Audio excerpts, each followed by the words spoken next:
Tyler Perry was one of the few A-listers who loudly defended Harry and Meghan after the Oprah interview. He gave them a home, a private jet, an exit strategy, and now amid serious allegations, Harry and Meghan have gone silent. Harry once told Anderson Cooper, "Silence is betrayal." Tyler Perry was once their guardian angel, the man who gave Prince Harry and Meghan Markle refuge when they were fleeing the monarchy's shadow. No paparazzi, no press, just silence and safety. His Los Angeles mansion wasn't just a temporary shelter. It was the launchpad of a rebrand, the fortress from which the Sussexes would begin their dramatic transformation from royal rebels to global celebrities. But what happens when your savior becomes your greatest threat? Before we go further, don't forget to subscribe because what you're about to hear could change everything you thought you knew about Harry, Meghan, and the man who once held their secrets. This isn't just royal drama, it's a potential media implosion. It all started with a $260 million lawsuit. Tyler Perry, one of Hollywood's most respected moguls, suddenly found himself at the center of a firestorm accused of workplace misconduct, toxic environments, and contractual breaches. And while the headlines caught fire, Meghan Markle, the very woman he once protected, went eerily silent. No public show of support, no Instagram post, no statement, not even a vague gesture of loyalty. And that silence, it turns out, might not just be betrayal, it could be legal suicide. Because according to insiders, buried deep in Perry's agreement with the Sussexes was a clause with teeth, a clause that stated if he was ever publicly cut off, erased, or disavowed, he'd be released from his non-disclosure obligations. And Meghan, with her swift deletion of photos, vanishing mentions, and polished PR silence, may have unknowingly pulled the trigger. Let's rewind. When Harry and Meghan first touched down in California, they didn't have a Spotify deal, no Netflix contract, no RQL headquarters. What they had was Tyler Perry. He gave them a mansion with 24/7 security. He loaned them his private jet. He made them untouchable, even as the world questioned their every move. And more than anything, he gave them credibility. A-list Hollywood backed them because Tyler did. In return, they gave him something symbolic. The ultimate gesture of trust, the title of Godfather to their daughter Lilibet. But even that now feels suspicious. There was no christening, no photos, no public record. Just a single line dropped in their Netflix docuseries, designed to land softly but resonate loudly. At the time, people chalked it up to privacy. But now, those same people are asking, was it even real? Because when the lawsuit hit Perry, Meghan didn't just stay quiet, she erased him. And that erasure may have unlocked the very thing they feared most, his voice. According to legal sources, Perry didn't just offer a place to crash, he was deeply embedded in their strategy. He was present during their Netflix pitch meetings. He reviewed talking points. He was part of emotional breakdowns and branding sessions. And, allegedly, he recorded a lot of it. Emails, voice notes, midnight calls filled with panic, ambition, and detailed plans to sell their story to the world. If those recordings go public, we're no longer talking about PR drama. We're talking about evidence proof that the raw, vulnerable narratives in Harry and Meghan's interviews may have been polished. Scripts rehearsed for impact, and here's where the cracks begin to widen. While Tyler Perry was being slammed with legal claims, Meghan was posting filtered photos of wine glasses and curated lifestyle shots. Carefully timed, perfectly lit, and completely disconnected from the storm swirling just outside the frame. The message was clear. Ignore the fire, pretend it's not burning. But the internet isn't buying it this time. Hashtags like #TylerKnowsAll and #LILIBET truth are gaining traction. Former fans are dissecting timelines, questioning motives, and asking the unthinkable. What if we were manipulated? Because if Perry reveals that he was never formally made Godfather, or worse, that the role was used as a branding ploy, it raises a deeply disturbing possibility that even their daughter was part of the performance. That's not just bad optics, that's a trust crisis. And while the public recoils, something even stranger happens. Prince Harry suddenly disappears from Montecito. No press, no paparazzi, no official purpose. Just a quiet exit alone. To the UK, royal sources whisper that he met with legal advisors. Others say it was damage control. But either way, it wasn't coincidence.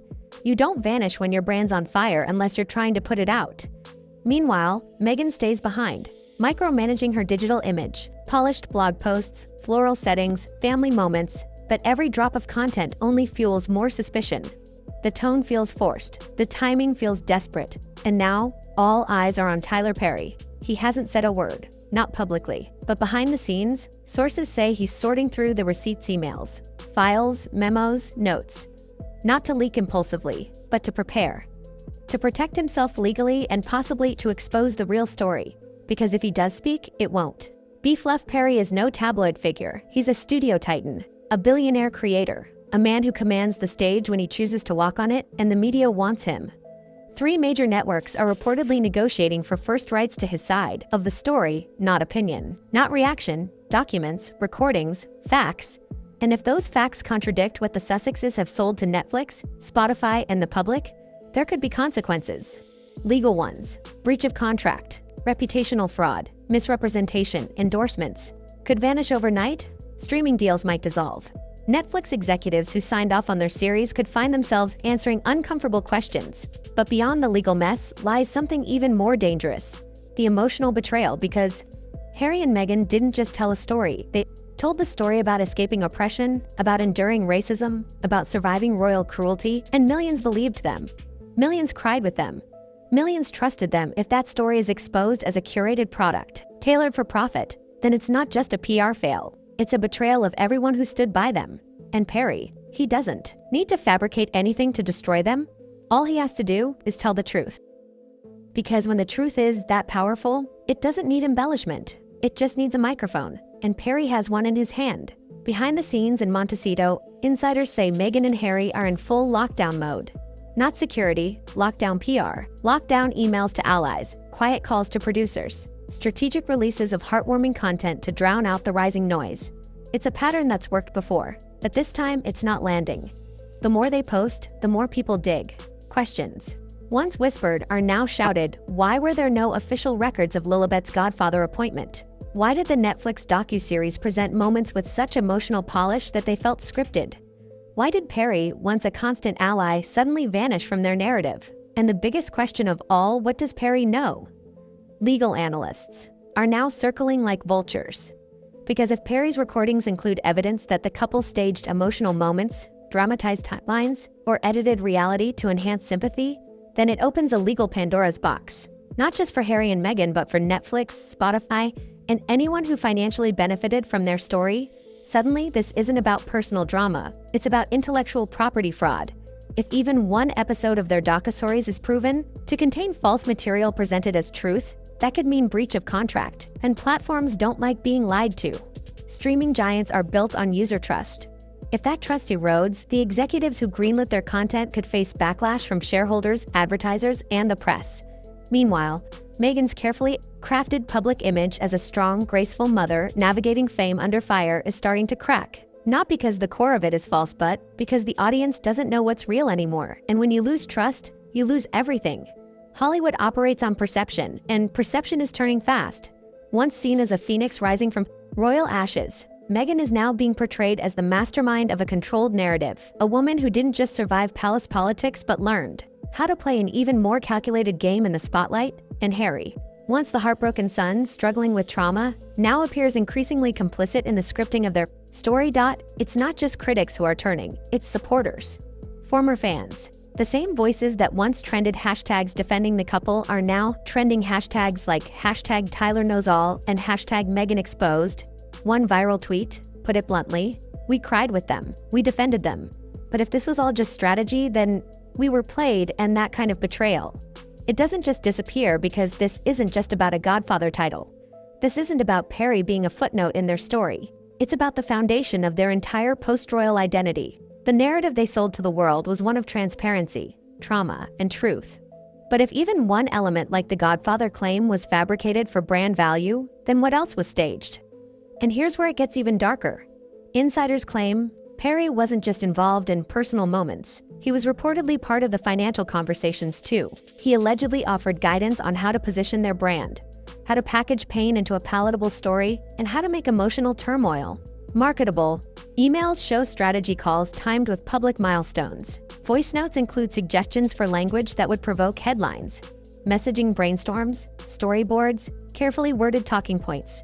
All of it pointing to a coordinated campaign, not an organic outcry. And for Harry and Meghan, the danger is that these documents don't scream victims. They scream executives, media producers, PR specialists.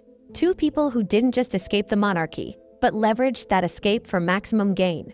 Which begs the question, if Tyler Perry has this kind of data and If the Sussexes erased him from their lives the moment his name became controversial, what does that say about loyalty? About gratitude, because Perry didn't have to help them. He could have ignored the call.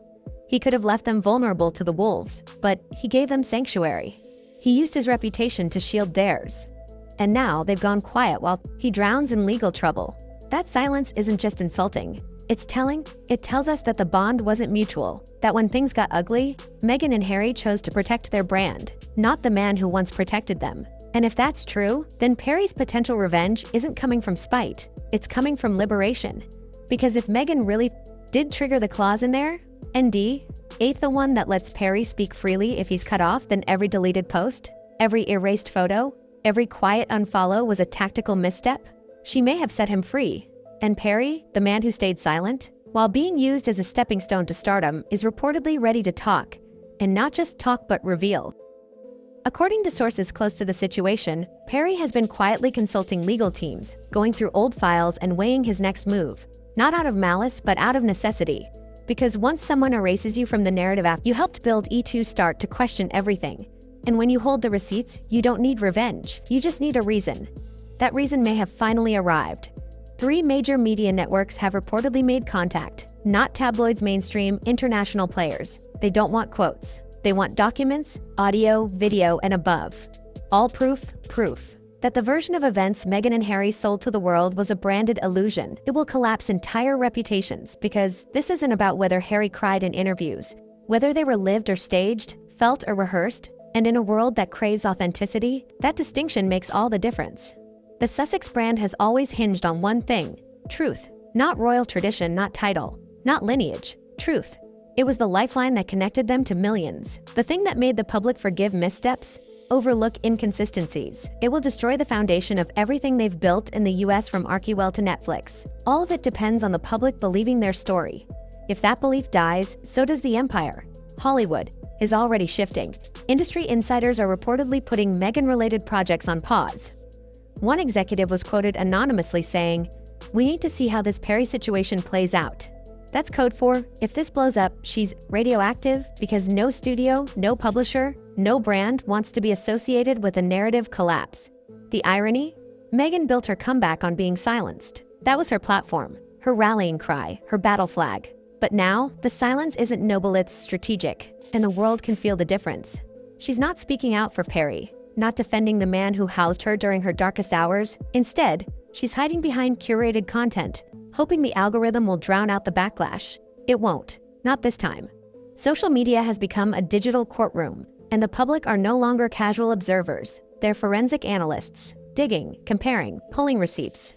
From 2020, 2021, 2022, overlaying public statements with court documents, timelines, and Perry's own past interviews.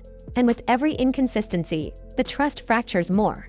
There's even speculation that Perry may have emails where Meghan referred to him as a brand facilitator rather than a friend. Voice notes allegedly include strategic planning for their Oprah interview, discussing which moments would land emotionally, which truths could be bent slightly for clarity, and how to build a sympathetic arc. That's not vulnerability. That's production, and if that gets out, every tear, every trembling voice, every heartfelt moment becomes questionable. Not just for critics, but for fans. And that's the true tragedy. Because if Perry pulls the trigger, it doesn't just hurt Meghan and Harry's legacy, it destroys the emotional connection. Feeling fooled is unforgivable now. Let's talk about the Godfather title. It was supposed to be sacred, a sweet nod to chosen family, a gesture made for a headline, not a heartfelt bond. And if Perry confirms he never attended a christening, never signed documents, never even met the royal family in that capacity, then even Lilibet's role in this story becomes weaponized. Her symbolic value, that's where it becomes irredeemable. Because when your child's identity is used as a chess piece in a public relations game, it's personal. And the truth is, Tyler Perry knows more than anyone else. He was there, he saw the breakdowns, the planning, the rehearsals, the calculation. He's not just holding receipts, he's holding a mirror. And if he decides to lift that mirror to the world, Meghan and Harry may not recognize their own reflection. So what happens next? Right now, damage control is in overdrive. Meghan's team is reportedly offering exclusives to friendly outlets in exchange for softer coverage. Not anymore, because the audience is exhausted. Not from the headlines, but from the performance. And somewhere in Los Angeles, the curtain drops and the audience finally sees the full production. A production crafted not in Buckingham Palace, but in the Hollywood Hills, because for all their talk of freedom, Harry and Meghan may have only traded one palace for another, and Tyler Perry. He's not the guardian angel anymore. He's the man holding the match, hovering over the empire of curated sympathy, press strategies, and emotional stagecraft they built themselves. One spark is all it takes. And if that flame catches, there's no script, no PR firm, no glossy filter that can put it out. This isn't just the collapse of a narrative, it's the collapse of credibility, and the clock is ticking. So if you want to stay ahead of this story, before the bomb drops, sure you're subscribed. Hit the bell because the truth isn't just coming, it's already here.